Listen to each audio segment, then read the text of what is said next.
하나님의 말씀 보겠습니다. 마태복음 16장 13절에서 17절까지입니다. 마태복음 16장 13절에서 20절까지 읽읍시다. 13절에서 20절까지 말씀. 예수께서 빌립보 가이사랴 지방에 이르러 제자들에게 물어 이르시되 사람들이 인자를 누구라 하느냐?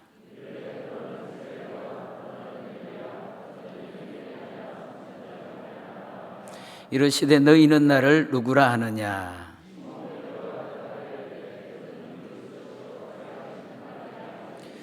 예수께서 대답하여 이르시되 바요나 시몬아 내가 복이 있도다. 이를 내게 알게 하니는 혈육이 아니요 하늘에 계신 내 아버지시니라.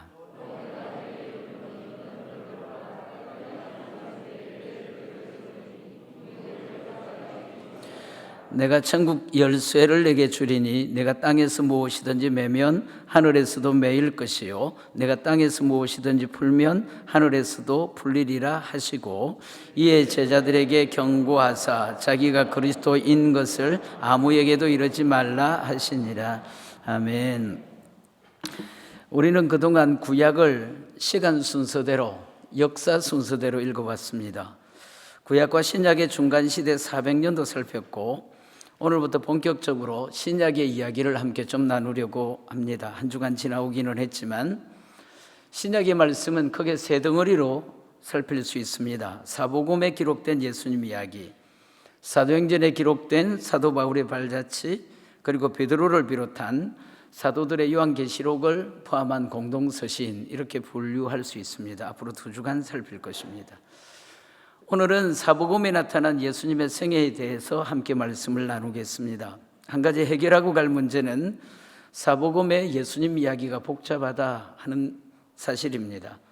순서대로 쓰여진 것이 아니라 저자들의 각각 자신들의 의도와 관점대로 복음서를 기록한 것이기 때문에 예수님의 일생이 일목요연하게 잘 정리가 되질 않습니다. 그래서 성경에서는 사복음서에 기록된 예수님의 공생애를 유월절을 기준으로 시간 순서대로 통합하고 재배치합니다. 예수님은 공생애 3년 동안 4번의 유월절을 보내시고 4번의 유월절을 맞으시고 유월절마다 각각 특별한 사역을 하셨다는 것입니다. 그 유월절을 기준으로 예수님의 발자취가, 예수님의 생애가 어떤가 하는 것을 찾아보자 하는 말씀입니다. 신약 성경은 세례 요한의 등장부터 그 이야기를 시작합니다. 왜 세례 요한부터 신약을 시작할까? 구약의 마지막 말라기에서 예언된 대로 세례 요한은 광야에 외치는 자의 소리로 주님의 길을 예비하는 엘리야 같은 선지자였기 때문에 그렇다는 것입니다. 예수님은 세례 요한보다 6개월 후에 동정녀 마리아의 몸을 통해서 태어나셨습니다. 베들레헴에 출생했고 애굽으로 내려가셨다가 나사렛으로 오셔서 성장하셨습니다. 12살쯤 되셨을 때 예루살렘에서 유월절을 보낸 기록, 또 누가복음엔 기록되어져 있습니다. 예수님의 공생애는 세례 요한에게 세례 받으시는 것으로 시작됩니다. 전체가 3년이죠. 3년을 사역하시는 동안 4번의 유월절이 지나가는데 출발하실 때 첫 번째 유월절을 거쳐서 마지막 유월절에 돌아가시기 때문에 4번의 유월절, 그렇게 말합니다. 예수님께서 30살쯤 되셨을 그 점, 첫 유월절이 되기 전에 공생애를 시작하기 위하여 준비하십니다. 요단강에서 사역하시던 세례 요한의 집회 장소 베레아라고 불려지는 곳으로 가셔서 세례를 받으시고 40일 금식하고 광야에서 마귀에게 시험 받으시고 또 다시 세례 요한의 집회 장소로 되돌아오셔서 5명의 제자들을 구하고 얻습니다. 베드로, 안드레, 요한, 빌립, 나다나엘, 이렇게 5명의 제자들을 찾습니다. 만나십니다. 예수님은 5 제자들을 만나신 뒤에 갈릴리로 다시 이동해 올라가시는 겁니다. 갈릴리 가나에서 예수님은 물로 포도주를 만든 첫 번째 기적을 행하시고 갈릴리 해변의 큰 성읍 가버나움에 잠깐 들르십니다. 아마도 사역의 거점, 이제 이후에 내가 가버나움에서 사역하게 될 것이다, 여기가 나의 거점이 될 것이다, 그런 생각을 가지시고 집을 알아보신 것이 아닌가, 그런 생각이 듭니다. 이후로 예수님의 갈릴리 사역의 베이스 캠프는 가버나움이 됩니다. 이렇게 사역을 하실 때 첫 유월절이 서서히 찾아오고 있습니다. 다가오고 있습니다. 드디어 첫 번째 유월절이 되는 건데, 그때 주님께서 예루살렘으로 올라가셔서 성전을 찾으셨습니다. 당시 성전의 상황이 어떻습니까? 장사판이었습니다. 그런데 성전에서 장사하는 그 상들을 예수님께서 성전에 들어가서 엎으셨다. 이스라엘의 가장 큰 명절인 유월절에 유대와 갈릴리에 살고 있던 유대인들뿐만 아니라 세계 모든 곳곳에 흩어진 디아스포라 유대인들이 성전으로 다 절기를 지키기 위하여서, 큰 명절을 지키기 위하여서 찾아올 때입니다. 모여들었을 때입니다. 운집하는 군중들이 있습니다. 그때 예수님께서는 성전에서 행하던 제사 제물을 팔고 있는 상을 엎어버리시고, 예수님께서 이렇게 하신 이유는 우리가 잘 알고 있는 이야기입니다. 하나님 예배하고 만인이 기도하는 집인 성전이 장사판으로 변경되어져 변모되어져 있기 때문에, 대제사장이 돈을 버는 장사판이 되어 있기 때문에 주님 눈에 그것이 용납이 되지 않는 겁니다. 당시에 제사장이 안나스라는 사람인데 돈 보따리를 들고 헤로데에게 가서 대제사장의 자리를 샀습니다. 성직을 돈으로 샀다, 그런 이야기입니다. 막대한 돈을 주고 대제사장을 구입했으니까 성직 매매를 위해 지불했던 원금을 회수하고 기 위하여서 성전에서 재물을 파는 장사를 시작한 것입니다. 그리고 엄청난 부를 축적합니다. 뿐만 아니라 성전에 들어가려면 성전세를 내야 되는데 성전에 내는 돈은 거룩한 것이어야 된다, 그렇게 말하고 성전 안에만 통용되는 은으로 만든 별도의 특별한 화폐를 제작했습니다. 그리고 환전을 명령하죠. 막대한 환전 수익을 갖게 됩니다. 대제사장과 제사장 그룹, 저들이 이스라엘의 절기 그리고 제사 제도를 사용해서 막대한 부를 축적하고 백성들을 착취하는 것, 이것이 바로 그 당시 성전의 형편입니다. 상황입니다. 예수님 당시에 대제사장이 안났습니다. 그 뒤에는 헤롯이 있습니다. 그리고 그 뒤에는 로마가 버티고 있습니다. 그러니까 백성들은 알고도 꼼짝을 못하는 것입니다. 손을 댈 수 없는 겁니다. 알고도 당하는 어려움이다, 아픔이다, 그런 겁니다. 손쓸 방법이 없습니다. 힘이 없는 것입니다. 그런데 혜성처럼 나타난 나사렛 청년 예수가 이 두터운 판, 누구도 건드릴 수 없는 두터운 판을 건드리는 것이죠. 벌집을 쑤셨습니다. 이스라엘 전체에 난리가 났습니다. 사람들이 들썩이기 시작합니다. 누구냐 저 청년 예수, 그는 누군가? 이 주제가 이슈가 됐습니다. 갈릴리 분이신데 예루살렘에 올라오셔서 일순간 이스라엘의 수도와 같은 모든 백성들이, 모든 군중들이 운집해 있는 그 장면에서 일순간 톱뉴스의 주인공으로 예수님께서 뜨셨다, 주인공이 되셨다, 그런 말씀입니다. 당시에 기득권층과 결탁되어져 있는 신학자들을 사두개인, 사두개파, 그렇게 말합니다. 그러니까 특별히 대제사장 그룹과 사두개파 이 사람들이 이 일을 거치고 겪으면서 얼마나 불편했겠습니까? 못마땅하기 그지없습니다. 나사렛의 촌동네 젊은이 하나가 감히 여기가 어떤 곳인 줄 알고 건든단 말인가, 당장 조사해봐, 이렇게 된 겁니다. 민중들은 속이 시원했지 않겠습니까? 예루살렘 성전의 부조리와 부당함을 알면서도 늘 억울하게 당할 수밖에 없었는데 갑자기 나타난 청년이 판을 다 뒤집어 놓으니까 얼마나 호쾌하고 저들의 마음이 얼마나 격려가 되고 위로가 됐겠습니까? 이 광경을 지켜본 사람들은 바로 열광하기 시작합니다. 삽시간에 예루살렘에 이 소문이 퍼졌습니다. 예루살렘에서 유대 온 땅으로 갈릴리까지, 심지어는 다 번져갔습니다. 이 이야기가 삽시간에 번져가기 시작합니다. 이야기가 전파되기를 시작하는 겁니다. 그래서 예수님은 예루살렘, 유대의 온 땅, 그리고 갈릴리에 이르기까지 한순간에 유명인사가 됐다. 이게 유월절 첫 번째 이야기입니다. 이 사건에 대하여 주목하는 또 한 부류가 있었는데 바리새인입니다. 우리에게는 바리새인들이 부정적인 부류로 그렇게 여겨지는 경향이 있지만, 그러나 그 당시 바리새인들은 모든 유대인들의 절대적인 지지와 존경을 얻는 그런 사람입니다. 바리새인들의 뒤에는 절대 다수의 민중의 지지가 있다, 그런 것이고, 바리새인들은 유대의 핵심 세력이었다, 핵심 사람들이었다는 것을 뜻하는 말입니다. 이 사건에 대해 바리새인들의 입장은 어떤 겁니까? 일단 자신들과 적대 관계에 있었던 사두개인들에게 예수님께서 표적이 된 것은 호의적입니다. 그러나 한편 유대의 청중들이 다 자기들에게 있어야 되는데 그들은 광야에 외치는 자의 소리였던 세례 요한에게 청중들이 몰리기 시작했습니다. 그런데 이제는 예수님에게로 청중들이 몰려갑니다. 움직여갑니다. 그러니까 불편하기도 하고 당황스럽기도 하고. 그래서 바리새인들은 뜻밖의 성전을 청결하게 하는 사건으로 혜성처럼 등장하고 예루살렘의 톱뉴스의 주인공으로 뜨고 계시는 나사렛의 이 젊은이에 대하여서 사두개인들을 괴롭게 한 것은 좋은데 자신들의 민중을 뺏어가니까 좋기도 하고 싫기도 하고. 그래서 일단 살펴보기로 합니다. 지켜보기로 합니다. 관망하기로, 이 예수가 누군가 하는 것에 관하여서 관망하기로 결정했습니다. 사랑하는 여러분, 이렇게 첫 유월절이 예수님에게 온 시선이 집중됩니다. 그런데 예수님이 첫 유월절에 예루살렘에 오르셔서 왜 성전부터 건드리시는가? 다른 일도 많으실 텐데 하필 성전을 건드리면 당신께서 얼마나 위험한 지경에 빠지게 되는가 하는 사실을 잘 아실 텐데 왜 첫 사역에서 성전을 건드리시는 것으로 예수님이 진행하시는가 하는 것입니다. 사랑하는 여러분, 이 말씀의 핵심이에요. 예수님은 예수님의 뜻이 있으시다. 항상 어떤 말씀을 하시든 어떤 일을 하든 어떤 길을 가든 누구를 만나든 예수님은 예수님 안에 뜻이 있으시다. 그런 겁니다. 이제 이 사건 이후로 모든 유대 땅의 모든 유대인들이 예수는 누구냐? 온 세상이 이 질문을 하기 시작합니다. 예수가 누구냐? 이렇게 질문하기 시작합니다. 이것이 예수님의 의도입니다.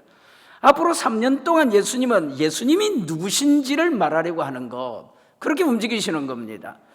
예수님께서 첫 번째 유월절에 성전을 뒤집어 엎으시면서 자신이 누군지를 외쳐주셨습니다.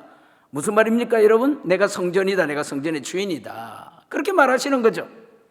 사랑하는 여러분, 성전이 뭡니까? 이스라엘 백성들의 성전은 하나님이 계신 곳입니다. 성전은 하나님의 통치 좌소요, 하나님의 왕권이 있는 곳이다, 그렇게 말할 수 있습니다. 하나님께서 왕이신데 하나님이 다스리시는 하나님의 왕권이 임재하셔서 통치의 좌소, 하나님의 왕적인 권세가 움직이고 발휘되는 곳, 발현되는 곳이 성전입니다. 그런데 예수님이 찾아오셔서 성전을 뒤엎으시면서 자신이 성전이다, 자신이 성전의 주인이다, 그렇게 외친 겁니다. 비범한 말씀이지 않습니까? 무슨 말입니까 여러분? 예수님이 하나님이 통치하시는 좌소의 주인, 하나님의 왕권이 있는 성전의 주인, 이렇게 말씀하신 겁니다. 왕권의 주인, 통치 좌소의 주인이 나다, 그렇게 밝히신 겁니다. 예수님이 하나님이란 말이죠. 예수님이 왕이시다, 그렇게 말하고 있는 겁니다. 우리 사랑하는 성도들, 주님께서 우리에게 하나님의 통치가 이루어지시는 내 마음에, 우리 심령에, 우리 삶에, 우리가 살아가는 모든 삶의 현장 가운데 성전 되시는 거 믿으시기 바랍니다. 그리고 뿐만 아니라 예수님이 우리에게 하나님의 왕권을 이루어 주셔서 우리 심령의 좌소 성전에 머무셔서 우리를 다스려 주신다, 통치하시는 왕이시다, 하나님이시다, 믿으시길 바랍니다. 이렇게 예수님께서는 성전을 청결하게 하신 사건을 지내고 난 뒤에 예루살렘에 8개월 정도, 유대 땅이죠, 8개월 정도 더 머무시면서 예루살렘과 예루살렘 주변에 8달 더 머무시면서 하나님 나라 전파하시고 하나님 말씀 가르치시고 병자를 고치시고 이적을 행하시고 그렇게 하셨습니다. 이때 이 시절에 니고데모가 찾아와서 묻는 겁니다. 선생님, 우리가 어떻게 영생 얻을 수 있습니까? 그렇게 묻죠. 예수님이 어떻게 구원 얻을 수 있는지, 물과 성령으로 거듭나야 되고, 따라합시다. 물과 성령으로 어떻게 구원 얻을 수 있는지, 물과 성령으로 거듭나고 하나님 세상을 이처럼 사랑하사 독생자 주셨는데 이는 저를 믿는 자마다 멸망치 않고 영생을 얻으리라. 심판 아니다, 멸망 아니다, 구원이다, 영생이다. 이 말씀이 첫 유월절 8개월 지나는 동안에 하나님의 아들이신 예수 그리스도께서 우리를 사망으로 생명으로 옮겼다는 생명의 메시지, 하늘의 복음을 이때 니고데모 등등을 통하여서 전파하시, 그런 일이 그렇게 하셨습니다. 그리고 이때부터 군중의 쏠림 현상이 나타나기를 시작합니다. 이런 8개월 중에 세례 요한의 청중들과 유대 민중들이 예수님께 몰려가기 시작하는데 드디어 바리새인들이 재차 입장을 정리합니다. 8개월 전 성전을 엎으실 때는 관망 그랬는데 8개월이 지난 이제는 우리의 청중과 민중을 다 빼앗아가는 아군이 아니라 적군이다, 이렇게 정의를 합니다. 판단을 내립니다. 그리고 이때로부터 바리새인들은 예수님 뒤에 추적하는 정탐꾼을 붙여요. 예수님 등장 8개월 예수님 뒤를 따라다니는 적들 바리새인들이 붙기를 시작한다, 그런 겁니다. 사랑하는 여러분, 천유월절 예수님 이야기가 뭡니까? 성전을 청결하게 하시는 것으로 출발하신 메시지, 예수님이 성전의 주인이시다, 예수님이 하나님이시다, 예수님이 성전에서 다스리시는 따라합시다 왕이시다.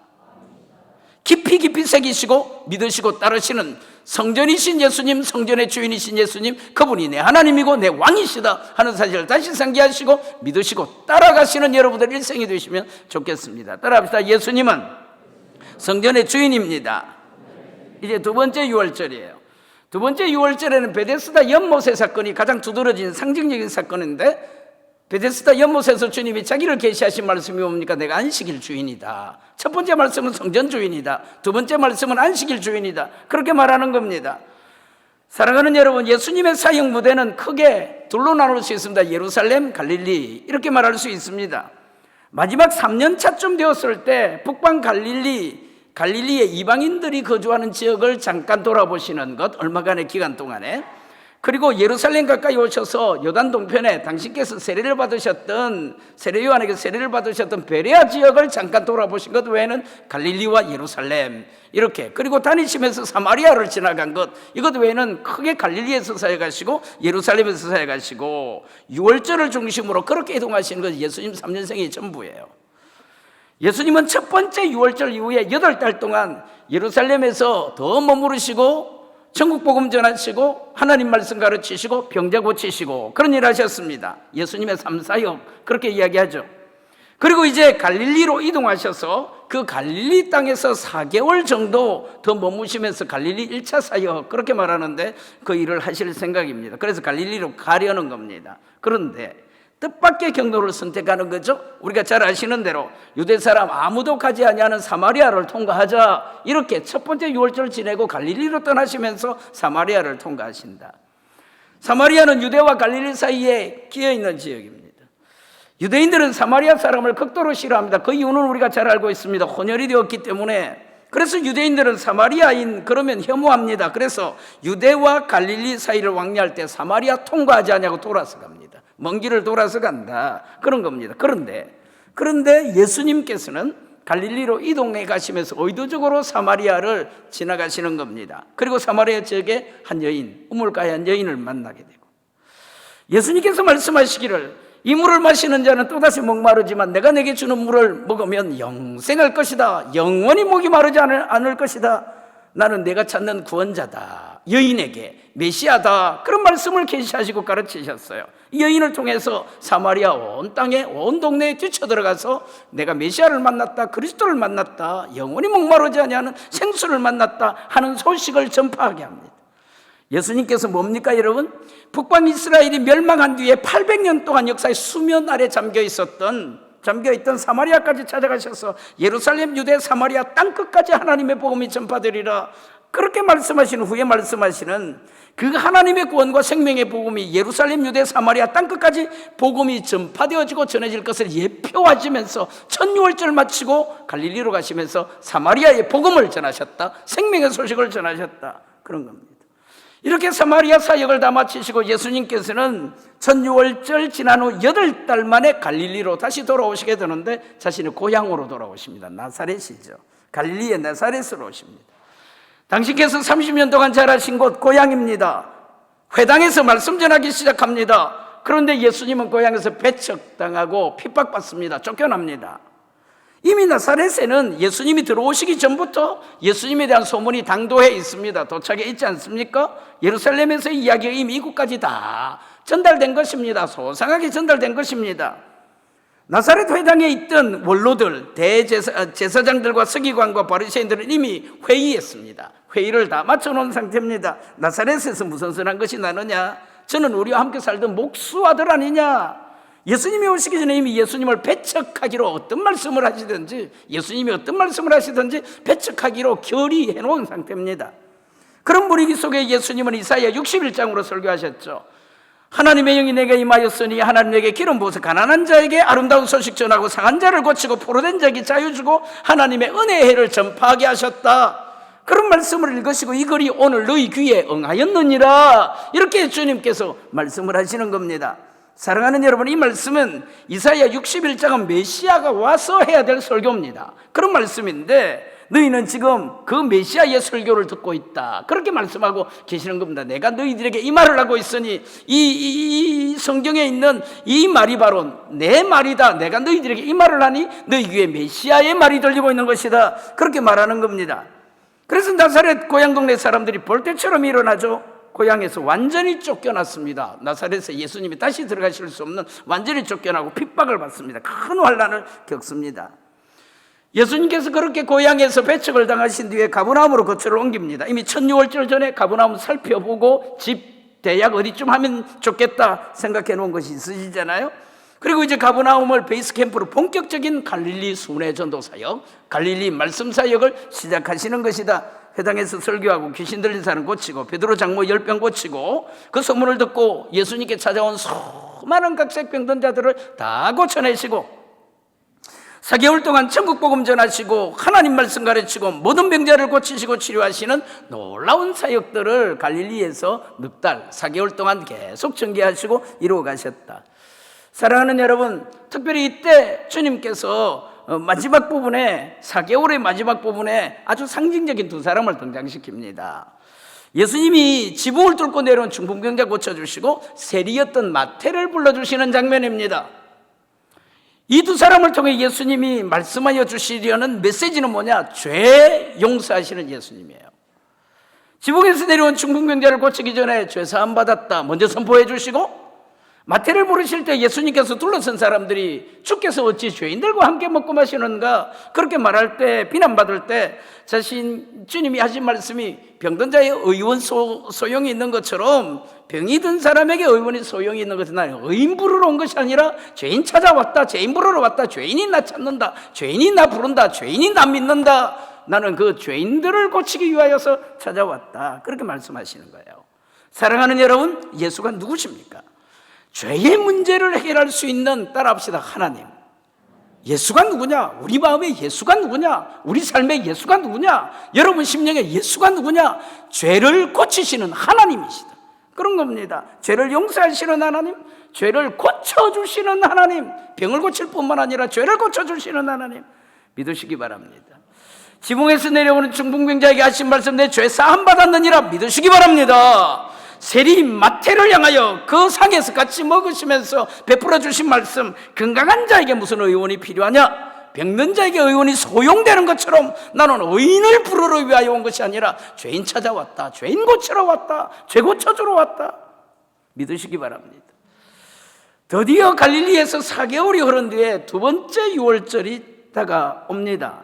예수님은 두 번째 유월절이 다가올 때 다시 유대 예루살렘으로 이제 올라가시는 것이죠. 두 번째 유월절, 예루살렘에서 올라가셔서 그 유월절에 예수님은 특별한 사역을 하심으로 자신을 표명하시는 것인데, 요한복음 5장에 나타난 베데스다 연못가에 38년 된 병자를 주님께서 치료하시는 거예요. 고쳐주시는 거예요.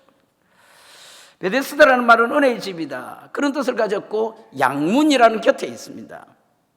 양문이라는 것은 제사 드릴 때 양들이 예루살렘을 들어가면서 통과하는 문을 양문, 양의 문, 그렇게 말합니다. 이 베데스다 연못에 가끔씩 천사가 내려와서 물을 움직이는데, 그때 그 연못에 먼저 들어간 사람이 어떤 병에 걸렸던지 나았다. 그래서 베데스다 연못 주위에는 고질병, 난치병, 불치병 이 환자들이 북적입니다. 많은 병자들이 모였습니다. 주님께서 거기 가신 거예요. 병자들이 가득하게 있는 그곳을 가셨어요. 예수님은 거기서 38년 동안 거동할 수 없는 병으로 또 아무도 넣어주지 않아서 한 번도 그곳에 쳐다만 보고 들어가 보지 못했던, 그것에 관한 소망을 자신 몸에 취득하지 못했던, 못 들어가는 고통받고 있는 병자에게 다가가시는 겁니다. 성경 말씀에 보면 그를 보셨다, 그를 아셨다, 그리고 그에게 낫기를 원하느냐, 일어나서 가지고 걸어가라, 그러면서 고쳐주셨다, 보시고 아시고 만나시고 고쳐주셨다, 성경이 그렇게 말해요. 문제는 이날이 안식일이라는 거예요. 유대인들이, 서기관과 바리새인과 사두개인들이 시비를 걸어옵니다. 예수님께서 안식일을 어겼다는 겁니다. 예수님께서 어떻게 반응하셨습니까? 이 말씀에 대하여, 이 일에 관하여 아버지께서 일하시니 나도 일한다, 이렇게 대답해 주셨어요. 이 말을 들은 유대인들이 분노하고 들끓어 일어나면서 예수님을 공격하기 시작합니다. 왜 그렇습니까? 이 말 중엔 여러 의미가 동시에 담겨져 있기 때문에 그렇습니다. 하나님을 자기의 아버지라 부르고 자신이 아버지와 같이 일을 한다 그러고 자신을 하나님과 동격으로 삼아서 권능을 행하시고 능력을 행하셨다, 그런 겁니다. 그게 들리기도 하고 눈에 보이기도 하고 그렇게 된 겁니다. 이것은 신성모독이다, 그렇게 본 겁니다. 지난번에도 자신이 성전의 주인이다 그렇게 말하더니 이번에는 자기가 안식일의 주인이다, 유대인들의 생명, 금쪽 같은 것으로 생각되는 안식일의 주인이다 그렇게 말하고 있는 것이니까, 그리고 그 아버지와 같이 일한다 그렇게 말하니까 이 말씀 때문에 바리새인들이 머리끝까지 분노가 치밀었어요. 계속해서 다그치기를 시작합니다. 예수님은 조금도 물러서지 않냐고 팽팽하게 대답을 합니다. 아버지께서 생명을 위해 일하시는 것처럼 나도 생명을 회복하는 일을 했는데 그게 너희들 눈에 뭐가 잘못이냐? 주님께서 그렇게 말하시는 거예요. 이들은 예수님에 대한 입장을 이제 확실히 정리합니다. 예수를 죽이라 이렇게 말하는 겁니다. 관망에서 적군이구나 이렇게 정리를 했다가 이제는 그는 죽여야 될 사람으로 그렇게 정리를 했습니다. 두 번째 유월절이에요. 사랑하는 여러분, 예수님이 누구신가? 예수님은 저나 여러분들에게 안식일의 주인이, 오늘 우리 안식일에 예배드리잖아요. 안식일에 성전 찾아서 하나님께 예배드리잖아요. 주님께서 우리에게 내 마음의 예수가 누구시냐? 안식일의 주인이시다 하는 사실입니다. 안식일은 하나님의 날이에요, 여러분. 안식일, 하나님을 사랑하는 하나님의 백성들이 하나님을 왕으로 예배하는 날이, 따라합시다. 하나님을 사랑하는 하나님의 백성들이 하나님을 왕으로 예배드리는 날이 안식일이에요, 여러분. 우리의 전삼, 우리의 전생애가 다 주님 손에 있습니다 하는 것을 예표하고 담아서 고백하는 특별히 구별된 날, 하나님의 날, 하나님을 사랑하는 하나님의 백성들이 하나님을 왕으로 예배하는 날이 안식일이거든요. 그러니까 하나님의 백성들이 날을 정하고 시간을 구별하는 것이죠, 구별. 그래서 여러분 주일 새벽이 되면 저는 항상 성도들과 함께 기도합니다. 첫 시간부터 끝 시간까지 이 날이 구별된 날이 되게 하시고 복된 날이 되게 하시고 거룩한 날이 되게 해주십시오. 시간을 구별해 주십시오. 그렇게 기도하거든요. 예수님께서 안식일의 주인이라고 하신 말씀은 예수님께서, 그러니까 이 말씀은 예수님이 하나님이라는 말이에요. 우리 주님께서 안식일의 주인입니다. 믿으시기 바랍니다. 안식일의 주인 되신 예수 그리스도께서 베데스다 연못가에 38년 된 병자를 고치시는 생명의 일을 하시는 날, 생명의 일을 그 안식일의 주님이 찾아와서 해주셨다. 보시고 아시고 찾아가셔서 고쳐주셨다. 생명의 일을 하셨다. 이게 주일이에요. 사망에서 생명으로 옮긴 말씀의 뒤에 따라 나오는 말씀이에요. 사망에서 생명으로 옮겼느니라 너희 속에 생명이 있느니라 마지막 날에 너희가 심판하니라 생명의 부활로 나올 것이다. 이런 말씀을 베데스다에서 주님이 가르쳐 주셨어요. 말씀해 주셨어요. 내가 믿는 나의 주님, 나를 위하여 생명 일을 해주시는 건 믿으시기 바랍니다. 그래서 주님 속으로 나가면, 주님을 만나면, 주님의 말씀을 들으면 생명이 일어나는 거예요. 생명의 역사가 일어나는 거예요. 생명의 분위기가 나타나요. 생명의 느낌이 찾아와요. 생명이 움직이는 겁니다. 주님을 만나는 자는 누구든지 38년 된 병자 한 번도 자기 몸으로 걸어서 못 가운데 나갈 수 없는 불가능한 능력을, 아무런 능력을 가지지 못한 사람이라 주님이 생명으로 역사하시는 거예요. 그래서 예수님을 마음에 모시고 믿고 예배하는 사람은, 사랑하는 여러분 기억하십시오. 주님 만나면 생명의 역사가 일어나요. 생명의 일이 일어나요. 주님이 우리에게 찾아오신 일은 뭐냐? 사망 심판이 아니라 생명이라는 거예요. 생명. 주님이 나를 찾아오신 이유는 생명 일하시기 위하여 오셨다. 따라합시다. 예수님은 안식일의 주인입니다. 예수님은 생명 일 해주십니다. 주님 만나셔서 생명일 얻으시는 여러분들 되시기를 예수 이름으로 축원합니다. 이제 세 번째 유월절이에요. 세 번째 유월절에 주님께서는 오병이어를 행하셨습니다. 나는 생명의 떡이다, 그런 말씀인 것이죠. 두 번째 유월절 베데스다 사건 이후로 최대 이슈는 이제 안식일 논쟁이 예수님께 따라붙습니다. 이제부터는 검은 눈들이 예수님을 따라다니면서 예수님의 일거수일투족을 감시하고 예수님을 죽일 증거들을 수집합니다. 본격적인 박해가 시작됩니다. 항상 감시하는 눈이 있어요. 어두운 눈이 있습니다. 검은 눈, 그렇게 말하는 눈이 있어요, 예수님에게. 두 번째 유월절에 예루살렘에서 엄청난 사건을 터뜨리신 후에 언제인지는 모르지만 예수님께서 갈릴리로 옮겨오셨습니다. 그리고 그곳에서 2차 갈릴리 사역을 전개하시는데 18개월이에요. 1년 6개월 동안 긴 시간, 그 중에 있는 세 번째 유월절은 예루살렘 가시지 아니하고 갈릴리에서 보내십니다. 장시간을 보내는 것, 배경이 있어요. 예수님은 이때만큼은 세 번째 유월절, 1년에 한 번씩 오는 큰 절기 세 번째 유월절에는 예루살렘에 올라가지 않으시기로 작정하십니다. 그리고 갈릴리에서 따라합시다. 긴 시간 36개월 3년 공생애라 그러면 22개월을 갈릴리에서 사역을 하셨다 그러면 갈릴리에서 2년을 사역하셨다는 뜻이거든요. 이 기간에 다 들어가는 시간들입니다. 1년 6개월 동안 사역을 하기로 하셨는데, 이때 여러분 12명의 제자 확정하시고 수많은 병자들 고치시고 갖가지 기적을 행하시고 죽었던 나인성 과부의 아들 살리시고 회당장 야이로의 딸을 살려내시고 마태복음 13장의 천국 복음을 전하여 주시고 주옥 같은 하나님의 말씀이 쏟아지기 시작합니다. 갈릴리에서. 이 점 세례요한이 참수당합니다. 세례요한이 참수당하자 세례요한을 따르던 모든 청중들이 예수님에게로 다 옮겨왔습니다. 헤롯 왕이 예수님께로 군중들이 모여가는 현장을 보면서 내가 죽인 세례요한이 죽었다가 다시 살아났는가? 예수님을 보면서 당황합니다. 크게 당황하는 기록이 성경에 있어요. 이런 상황에 예수님께서는 군중들을 피해서 한적한 곳, 사람들이 많이 몰려오니까 피해서 가십니다. 한적한 곳에 당도하셨는데 그것이 벳세다였어요. 그런데 그곳까지 남자 장정만 5,000명, 15,000에서 2만 명 정도 되는 군중들이 예수님의 뒤를 따라오는 것입니다. 거기서 일어난 사건이 유월절이죠. 우리가 잘 아는 오병이어예요. 우리 사랑하는 성도들의 가슴에 오병이어의 은혜가 있으시길 바랍니다. 복이 있으시길 바랍니다. 소망이 있으시길 바랍니다. 역사가 있으시길 바랍니다. 그 들판에 오병이어 하나님 내게도 부어주옵소서. 보리떡 5개 물고기 2, 장정만 5천이 되는 엄청난 이파를 먹이시고 그곳에서 하나님의 말씀을 베풀어 주셨어요. 그 기적의 현장에서 흥분하는 사람들에게, 그리고 어제 이 오병이어 마쳤거든요. 어제 그 흥분을 감추지 못하여서 바다를 건너서까지 무리들이 찾아오기 시작합니다. 이른 아침에 그렇게 열성적인 무리를 바라보시면서 예수님 마음에 갑자기 민망한 마음이 드셨습니다. 그래서 말하는 거죠. 너희들이 나를 찾아온 것은 표적을 본 까닭, 영생의 말씀, 표적을 본 까닭이 아니라 떡을 먹고 배불러서 여기까지 찾아왔다. 열심을 낸다. 너희 조상들은 광야에서 만나를 먹어도 죽었지 않느냐? 모세가 주는 만나가 답이 아니다. 너희들이 어제 먹은 빵이 답이 아니다. 그렇게 말씀하시면서 내가 주는 양식을 먹어야 영생한다. 내가 생명의 떡이다. 내 양식을, 내 살을 먹어야, 내 피를 마셔야, 그 말씀을 하시는 거죠. 십자가를 말씀하시는 거예요. 그 양식이 뭐냐? 내 살을 먹어야 된다. 내 피를 먹어야 된다. 예수님 그 말씀하시는 거예요. 예수님께서 친히 자신께서 하늘에서 내려온 생명의 떡이라고, 나를 믿는 자는, 나를 먹는 자는, 따라합시다. 믿는 자는, 먹는다는 말은 믿는 자는 그 말이에요. 모세가 주는 만나를 취하는 자들이 아니라 나를 믿는 자가 영생을 얻는다. 영생의 떡을 얻는 것이다. 나를 먹는 자, 나를 먹어야 된다. 이렇게 말하시는 거죠. 예수를 먹어야 된다는 거예요. 저나 여러분들이 이 세상을 살면서 코로나 바이러스를 이길 수 있는 것은 예수를 먹어야 된다는 겁니다. 이 시절에 가난을 면할 수 있는 것은 예수를 먹어야 된다는 것입니다. 상황을 개선하는 것이 아니라. 그리고 이곳에서 예수님이 처음으로 십자가를 계시하세요. 자신의 살을 찢고 피를 흘려서 쏟아서 십자가를 질 것이다. 그 이야기를 합니다.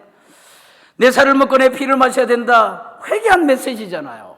어려운 메시지잖아요. 이 설교 때문에 많은 사람들이 어제는 그토록 주님을 따랐는데 다 등을 지고 예수님을 떠나가요. 가룟 유다, 이때 주님을 떠납니다. 가룟 유다의 마음도 이때 예수님을 떠나는데 혁명 정부를 꿈꾸면서 여기까지 왔는데 예수님이 이상한 소리를 하는 겁니다. 그래서 떠납니다. 요한복음 6장 말씀 가운데 주님이 제자들을 둘러보시면서 물으시는 거죠. 너희들도 나를 떠날 것이냐? 그렇게 말합니다. 십자가를 계시하시니까. 그때 베드로가 주여, 영생의 말씀이 여기 있는데 내가 어디로 갑니까? 누구에게로 갑니까? 사랑하는 여러분, 예수 그리스도께서, 우리가 믿는 찾는 예수 그리스도, 예배하는 예수 그리스도께서 우리에게 누구십니까? 어떤 분이십니까? 오병이어 되신다. 모세의 떡이 아니라 영생의 떡이 되신다. 그 떡을 먹는 자, 그 떡을 믿는 자는 하나님의 영생, 생명을 얻게 될 것이다. 이게 십자가예요. 이 십자가를 믿으시는 주님께서 우리에게 오병이 어가 되시고 모세떡 아니라 생명떡 되시고 그 떡을 먹는 자, 그 떡을 믿는 자들이 하나님의 영생하도록 솟아나는 그 생명을, 그 은혜를 입는다 하는 사실을 믿고 살아가시는 여러분들 되시기 바랍니다. 그것을 집약하여서 주님께서 십자가에 담으시는 거예요. 십자가의 말씀으로 그렇게 말씀하시는 거예요. 이제 오병이 어 사건을 마지막으로 예수님께서는 갈릴리에서의 대중사역을 1년 6개월, 18개월이죠. 이 정도 되는 사역을 이제 오병이어를 끝내고 가룟 유다도 마음을 변하고 군중들도 많이 떠나가고 제자들에게 물어서 그 믿음을 확인하고 그리고 가르치시고 교훈하신 뒤에 이제 이 사역을 마무리하십니다. 대중사역을 마치시고 이제부터 예수님은 제자들과의 특별한 시간을 준비하시는 겁니다. 제자들만 따로 데리시고 외곽지역, 아까 제가 드렸던 말씀, 예루살렘과 갈릴리 두 덩어리인데 마지막 3년차쯤 되었을 때 갈릴리의 북방을 좀 다니셨다. 그리고 요단강 동편을 유대 땅에 조금 다니셨다. 그런 말씀을 드렸는데 지금 갈릴리 북방 헬몬산이 있는 아름다운 곳곳들을 찾아다니시기 시작합니다. 예수님께서 제자들만 데리시고 제자들에게 중요한 가르침을 전합니다. 왜 그렇습니까? 앞으로 1년 남았거든요. 예수님이 십자가 지실 일 1년 남았어요. 제자들만 남을 거예요. 제자들이 제자 훈련을 해야 되는 겁니다. 앞으로 십자가와 그 이후의 부활과 성천에 이르기까지 예수님이 모든 사역의 초점은 여러분 이때로부터 예수님은 군중들 대상으로 하지 않아요. 고치기도 하시고 가르치시기도 하시지만 군중들 대상으로 하지 아니하고 제자들에게 가르치기 시작합니다. 제자들을 남겨놓으실 거거든요. 제자들에게 확인하고 싶으신 것이 있었습니다. 예수님에게. 그게 뭡니까 여러분? 예수는 누구신가에 대한 제자들의 대답입니다. 저나 여러분들은 예수의 제자, 주님이 관심 두시는 제자이기를 바랍니다. 주님께서 우리 마음에 확인하시고 싶은 게 있어요. 예수는 누구라고 믿느냐? 생각하느냐? 살아가느냐?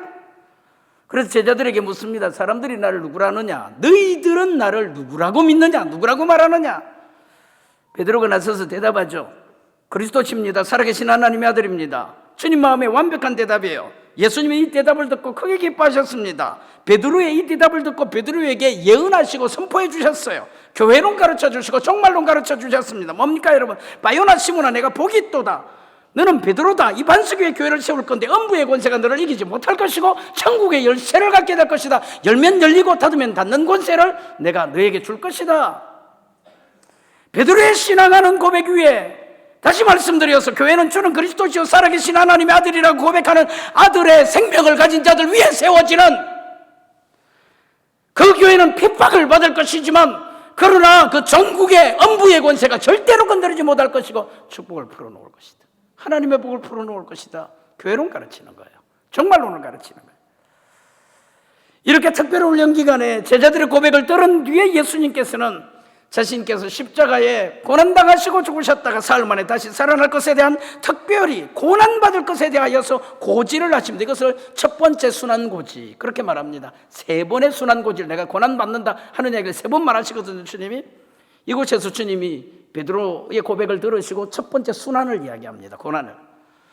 그리고 예수님은 변화산 가시죠.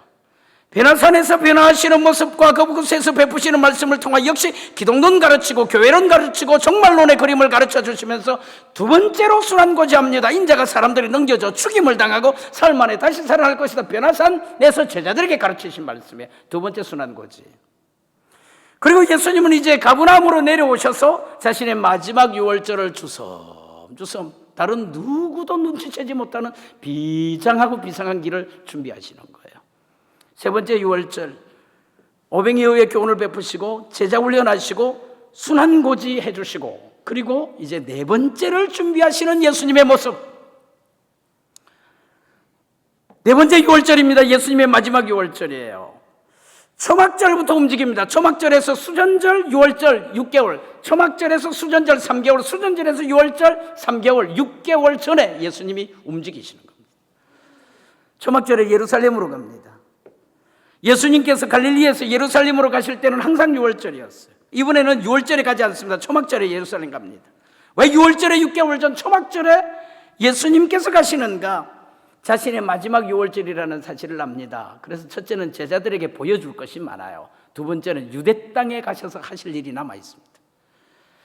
그래서 초막절에 제자들만 동행하시고 예루살렘의 외곽 지역으로 다니시면서 기독론 가르치시고 교회론 가르치시고 종말론 다시 정리해 주시고 주님께서 자신이 친히 모범을 보여주시면서 제자들에게 교육하십니다. 훈련하시는 겁니다. 어떻든 초막절 처음에 예수님께서는 갈릴리에서 유대로 이동하시는데 문제는 이때 제자들과 예수님의 계획과 방향이 다르다. 예수님께서 유대로 가시는 것은 십자가 길입니다. 그러나 제자들은 예수 혁명을 통하여 새롭게 세워지는 독립국가를 꿈꾸는 겁니다. 그래서 이번에 주님께서 예루살렘에 가시면 드디어 정권을 잡으신다. 그래서 나는 한 자리 차지할 것이다. 오른쪽에 앉든지 왼쪽에 앉든지 한 자리 차지할 것이다. 마음이 다릅니다. 목표가 달라요. 이런 분위기를 안고 예수님과 제자들 일행은 사마리아를 거쳐서 이때도 역시 사마리아를 통과하여서 유대 땅으로 진입해 들어가셨습니다. 이동하는 중에 사마리아 사람들이 예수님의 일행을 기쁘게 받아들이질 않습니다. 환영하지 않는 것 때문에 야고보와 요한이 하늘에서 불을 내려서 번개를 해서 몽땅 태워버립시다 하고 벌벌 뛰는 그런 이야기가 있고, 그리고 예루살렘에 도착했는데 예루살렘의 분위기는 살벌하고 대적자들이 예수님을 이미 따라다녔기 때문에 소식이 간 겁니다. 그래서 대적자들이 예수님을 애웠습니다. 예수님은 초막절에 잠깐 그렇게 예루살렘에 들리셨다가 다시 빠져나갑니다. 예루살렘을 빠져나가서 외곽으로 나가시는데 초막절에서 수전절까지 3달 있는 동안 예수께서 어디 계셨는가 성경에 나타나 있지 않지만 이 기간에 무슨 일을 하셨는가 하는 것은 성경에 있습니다. 둘씩 파송을 보냈던 70인의 전도대가 돌아와서 사역복을 합니다. 주여 주의 이름으로 귀신들이 우리에게 항복했습니다. 주님께서 저들을 환영하시면서 너희가 전도할 때에 사탄이 하늘에서 번개처럼 떨어지는 것을 내가 보았다. 너희들이 뱀과 정갈을 밟을 것이다. 따라서 뱀과 정갈을 밟을 것이다. 그러나 그렇게 귀신이 떠나가고 너희들이 능력을 행한 것으로 기뻐하지 말고 너희 이름이 하늘에 있는 것으로, 하늘에 기록된 것으로 기뻐해라. 선생님, 내가 무엇을 하여야 영생을 얻을 수 있습니까? 한 율법사가 예수님을 꼬투리 잡고 시험하기 위하여서 영생에 관한 질문을 하면서 예수님을 찾아왔을 때 마음 다하고 뜻을 다하고 힘을 다하여 하나님 사랑해라, 이웃을 내 몸처럼 사랑해라, 이것이 내가 너희에게 베푸는 새로운 계명이다. 첫째와 둘째의 계명을 말씀하시면서 선한 사마리아 사람의 비유를 가르쳐 주신 때가 바로 이 3개월. 이렇게 3개월을 보낸 뒤에 수전절이 돌아왔습니다. 초막절 지나고 수전절 돌아왔습니다. 마지막 6월절까지 석 달 남았습니다. 예수님이 죽으시기 석 달 남았습니다. 다시 성전에 오셨어요. 예수님이. 사람들이 예수님을 발견하고 질문합니다. 당신이 메시아요? 사실 지금 군중들이 기다리고 있는 것은 주님이 말씀하시는 메시아를 기다리는 것이 아니라 자신들을 로마의 압제에서 벗어나게 해줄 정치적인 메시아입니다. 그래서 묻는 겁니다. 특별히 지금은 수전절이잖아요. 마카비 가문이 등장을 해서 하스몬 왕조를 일으켜서 헬라에게서 독립해서 100년 동안 창창한 나라를 이루었던 그것을 기념하는 수전절이잖아요. 그러니까 그 열망이 더 커요. 그래서 한껏 기대하면서 당신이 메시아십니까? 이렇게 물은 겁니다. 메시아를 찾는, 이런 면의 메시아를 찾는 대중들의 질문에 예수님이 대답하시기를 뜻밖의 대답을 하시는 거죠. 나는 양의 문이다. 나는 선한 목자다. 양들을 위하여 내 목숨을 버릴 것이다. 요한복음 10장 말씀하시는 거예요. 이 대답을 들은 대중들은 분노합니다. 자신들이 기대했던 대답이 아니고 알 수 없는 대답을 하시기 때문입니다. 돌을 들고 예수님을 죽이려고 달려듭니다.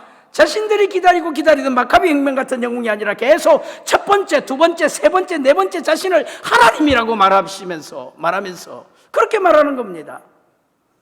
이런 분위기를 떠안고 예수님께서 또 그 수전절에 예루살렘을 빠져나가시는 거예요. 그래서 이동한 곳이 자신이 첫 번째로 세례를 받았던 요단 동편에 세례요한의 세례터까지 찾아가십니다. 그리고 6월절까지 3개월 동안 이곳에서 깊은 말씀을 가르치는데 이 3개월간의 예수님의 설교가 누가복음 13장에서 19장까지, 누가복음 15장의 탕자 이야기, 잃어버린 양 이야기, 드라크마 이야기, 누가복음 16장의 불의한 청지기에 대한 말씀, 하나님께서 아들을 보냈는데 그 종들이 그 아들까지 죽였다. 누가복음 18장에 항상 기도하고 낙심하지 말아야 될 것들에 대하여 제자들에게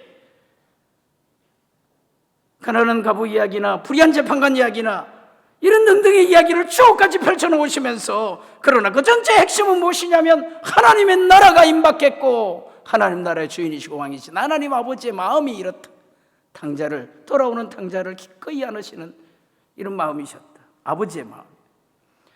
이렇게 3개월 사역하시는 중에 베다니에서 나사로가 죽었다는 긴급한 소식, 사망 소식을 듣습니다. 예루살렘 근교의 베다니로 급하게 방문을 하셔서 나사로 살려내고 부활을 예표하는 것이죠. 나사로 살려내고 3개월 전 이야기예요. 부활을 예표하시면서 다시 요단 동편의 사역을 전체 마무리하시고 이제 비장한 마음으로, 비장한 걸음으로 예루살렘으로 진입하십니다. 시간이 흘렀습니다. 여러분, 마지막 4번째 유월절이 찾아옵니다. 이제 예루살렘으로 들어가시면서 십자가의 길에 예수님의 목적과 방향은 그분께서 이 땅에 성육신하실 때로부터 사생일을 사시는 동안에 공생일을 출발할 때 첫 유월절, 두 유월절, 세 번째 유월절, 네 번째 유월절에 다다르기까지 항상 그 목적은 십자가셨어요.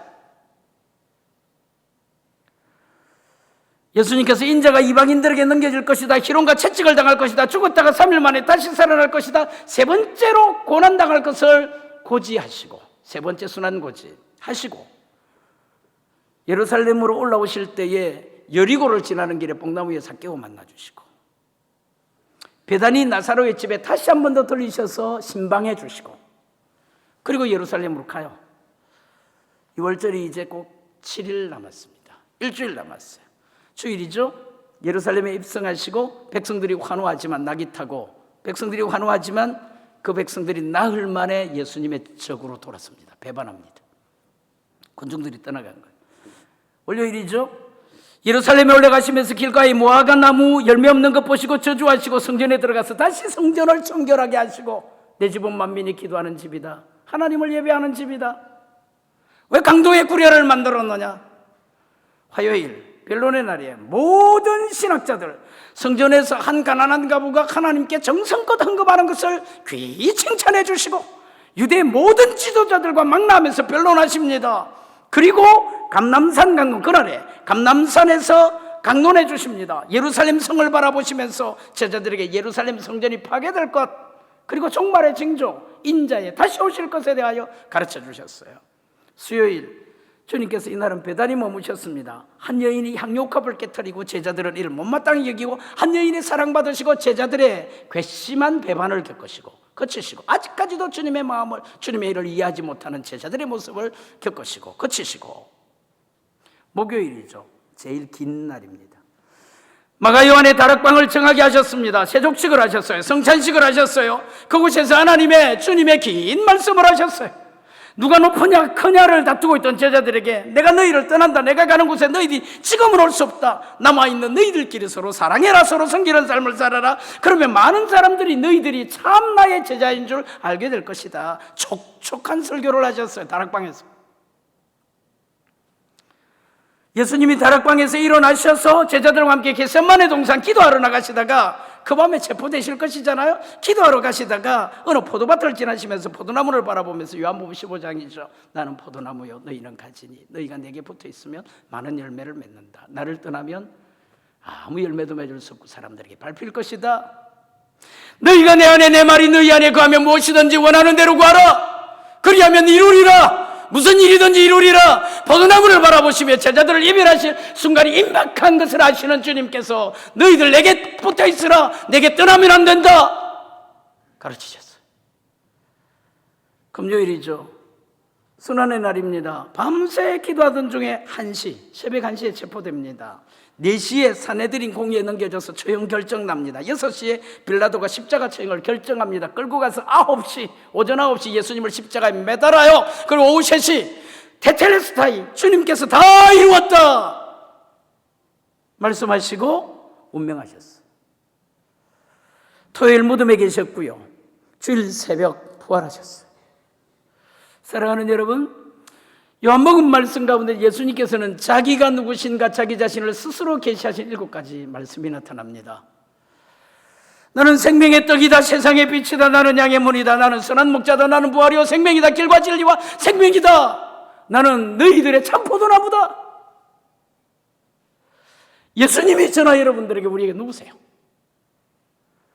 생명의 떡이 되시고 세상의 빛이 되시고 양의 문이 되시고 선한 목자 되시고 길과 진리와 생명 되시고 부활이요 생명 되시고 포도나무 되시는 나의 생명의 원천이 되고 나의 열매의 원천이 되는 나의 삶의 생명이 되시는 포도나무 되시고, 예수님이 자기를 우리에게 그렇게 소개하셨어요.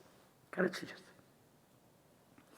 그런데 여러분, 이 모든 주님의 가르침의 총체적인 결론이 뭡니까? 십자가예요. 성도들, 십자가 잊으면 안 돼요. 십자가 이론이면 안 돼요. 십자가 난 사람, 넘 사람 것 되면 안 됩니다. 십자가 내 가슴에 새기고 살아야 돼요. 내 삶에 세우고 살아야 돼요. 나는 선한 목자다. 선한 목자는 양을 위해 목숨을 버리지 않느냐. 내가 이 세상에 온 것은 너희로 생명 얻게 하고 그 생명을 풍성하게 하기 위하여서 왔다. 그 방법은 내가 너희를 위하여 죽는 것이다. 죽어서 생명 얻고 죽어서 풍성해지도록 하는 것이다. 예수가 누구십니까? 예수님은 우리에게 유월절 어린 양으로 오셨어요. 예수님은 우리 죄를 용서하시고 우리를 구원하시고 우리에게 영생을 선물로 베푸시기 위하여 영원한 속죄의 제물로 오신 하나님이시라는 거예요. 우리를 위하여 죽어주시는 하나님이라는 거예요. 영원한 속죄의 제물로 당신이 죽어서 우리를 살리시는 하나님이시라는 거예요. 하나님이 나를 위하여 죽으셨다, 그 말입니다. 이런 왕이 어디 있습니까, 여러분?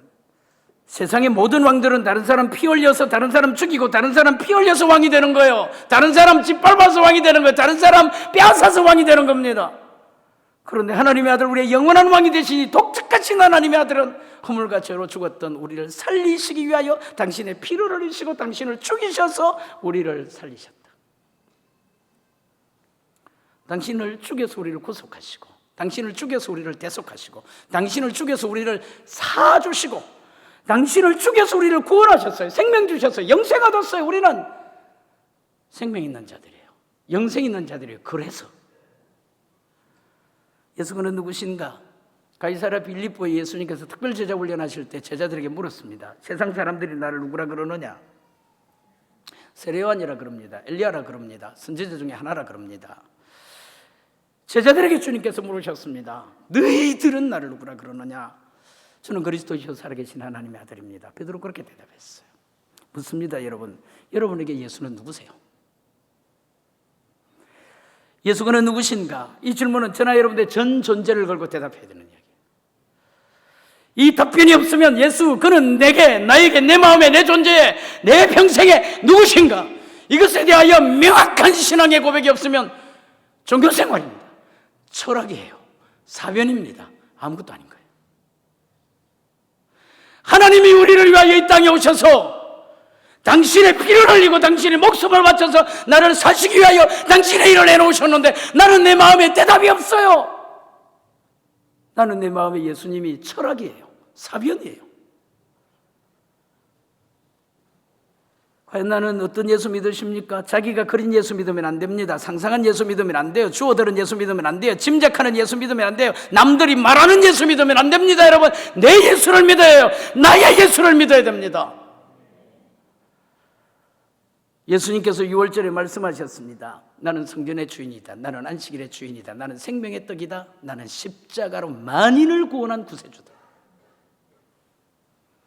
우리 사랑하는 성도들, 예수님의 일생을 순식간에 살폈습니다만 확인하시기 바랍니다. 읽으시기 바랍니다. 성경 예수 따라가시고 성경 예수 찾으시고 성경 예수 주목하시고 성경에서 말하는 이 예수가 여러분들의 예수가 되도록 들으시기 바랍니다. 예수님의 음성을 들으세요. 예수님의 육성을 들으세요. 예수님의 삶을 들으시길 바랍니다.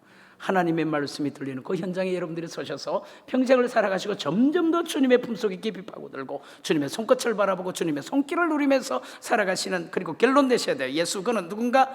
그런 복된 여러분들의 가을의 여행이 되시기를 예수 이름으로 축원합니다. 들으신 말씀을 생각하시면서 함께 좀 찬양하십시다. 내 사랑하는 그 이름.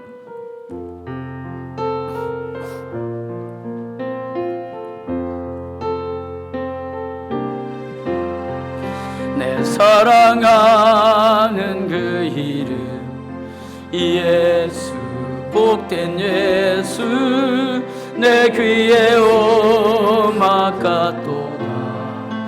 예수, 복된 예수, 아 귀하다 그의 이름. 갈보리 산에 어린 양 귀한 생명 버리셨네. 예수 복된 예수 내 맘에 계신 그 이름 예수 복된 예수 내 눈에 눈물 씻기는 예수 복된 예수 아 귀하다 그의 이름 갈보리 산에 어린 양 귀한 생명 버리셨네. 예수 복된 예수 주 예비하신 하늘집 예수 복된 예수 날 구원하신 그 이름 예수 복된 예수 아 귀하다면 그의 이름 갈보리 산에 어린 양 귀한 생명 버리셨네. 예수 복된 예수. 예수의 일생에 대하여 우리가 함께 하나님의 말씀을 얻었는데 주님의 성령이 말씀하시는 것이 있으실 것이다 생각합니다. 예수 그는 누군가? 예수 그는 나에게 누구신가? 다시 한 번 더 주님께 말씀드리시면서 큰소리 내지 않으셔도 좋아요. 우리의 정직한 마음을 담아서 믿음을 걸어서 주님께 예수는 누구십니까? 질문하시고 제가 이렇게 대답합니다 말씀드리시면서 함께 좀 기도합시다. 기도하겠습니다. 거룩하시고 놀라우신 하나님, 주님께서 우리 가운데 주일을 허락하시고 예배를 허락하여 주시고 주님께서 6월절 4번에 걸쳐서 어떤 행진들을 하셨고 어떤 일들을 하셨고 어떤 말씀들을 우리에게 베푸셨는지를 가르쳐 주시고 알려주셔서 감사합니다. 존귀하신 하나님, 거룩하신 하나님, 주님의 성전의 주인이십니다. 주님의 안식일의 주인이십니다. 주님이 생명의 떡이십니다. 주님이 십자가이십니다. 하나님께서 하나님의 백성들을 사랑하시고 구원하시고 건지시기 위하여 자신의 피를 흘리시고 자신의 목숨을 던져서 자신의 생명을 던져서 우리를 구원하시고 사주신 죽어주신 하나님, 그것을 우리가 배우셔서 가르쳐주셔서 정말 감사합니다. 거룩하신 하나님, 존귀하신 하나님, 예수님을 분명히 믿게 하여 주시기를 원하고 예수님에게 우리의 운명을 걸게 하여 주시고 우리의 전 존재를 걸 수 있도록 하나님 인도해 주시기를 원합니다. 주님의 그 귀하신 말씀을 우리가 기억할 수 있게 하여 주시고 그 가르침을 우리가 기억하여 살아갈 수 있도록 하나님 도와주시기를 원합니다. 기도하실 주님을 찬양합니다. 주님 우리 가운데 임재하여 주옵소서.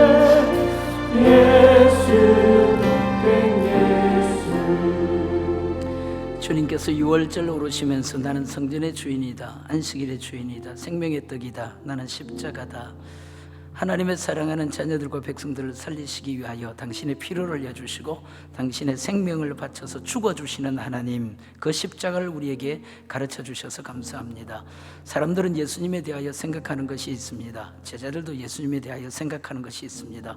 나는 주님에 대하여 뭐라 생각하고 어떻게 고백하는지를 따지고 살필 수 있도록 해주셔서 감사합니다. 주님 내 오른손에 꼭 붙들게 하여 주옵소서. 주님의 품에 파고들게 하여 주옵소서. 주님의 손끝을 바라보게 하여 주옵소서. 주님의 손길을 누리게 하여 주옵소서. 예수님 이름으로 기도합니다. 아멘.